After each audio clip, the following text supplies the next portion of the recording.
Nakapasyal ka na ba sa lugar na ito? Kung hindi pa, ngayong araw ipapasyal namin kayo ngayon sa Treasure Mountain na matatagpuan lamang yan sa sitio Maysawa, Barangay Kayumbay, Tanay Rizal. Siya nga pala mga ka-adventures, no? Kung bago ka pa lang dito sa YouTube channel namin, please like, share, and subscribe na rin po kayo para lagi kayong updated sa gagawin namin mga bagong videos. So yun nga mga ka-adventures, 5:30 AM, nagsimula kaming bumiyahe at ito po ang mga dinaanan namin. Mula Taguig, dumaan kami sa C5 Road, Marcos Highway at Maysawa, Tanay Road. 7 AM dumating kami sa site. Almost 1.5 hour ang biyahe namin mula Taguig hanggang rito. Take note mga Ravengers, no? Visible pala ang lugar na ito. Kaya kung gusto nyo pumasyal dito, type nyo lang sa Waze at hindi po kayo maliligaw. Pagdating namin malapit sa site mga Ravengers, nakakatuwa dahil maganda at simentado na ang kalsada. Dahil last na punta namin dito, mga 2 years ago, madulas, maputik at mabato pa ang kalsada. Ito nga pala ang parking area nila dito. Malawak at wala pong bayad. At dito lang mismo yan sa loob ng site.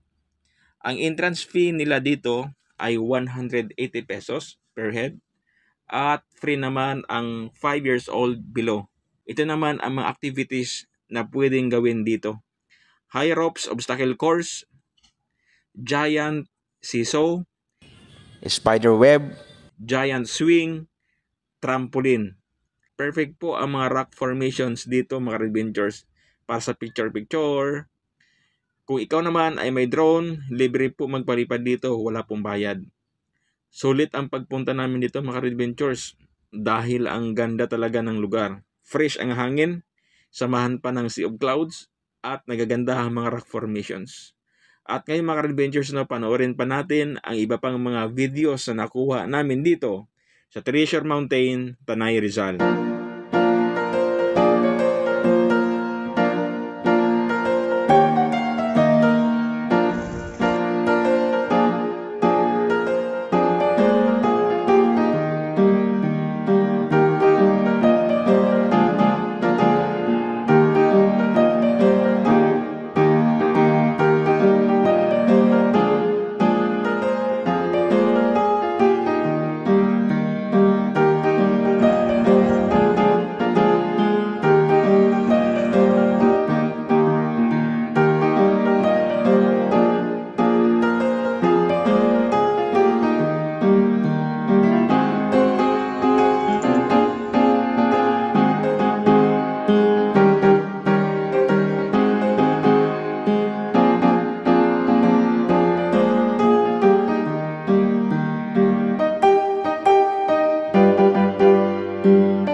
Muli kami ang inyong virtual tour guide na nagpapaalaala, the best gear to keep you safe in travel is prayer. Don't forget to like, share, and subscribe. Thanks for watching.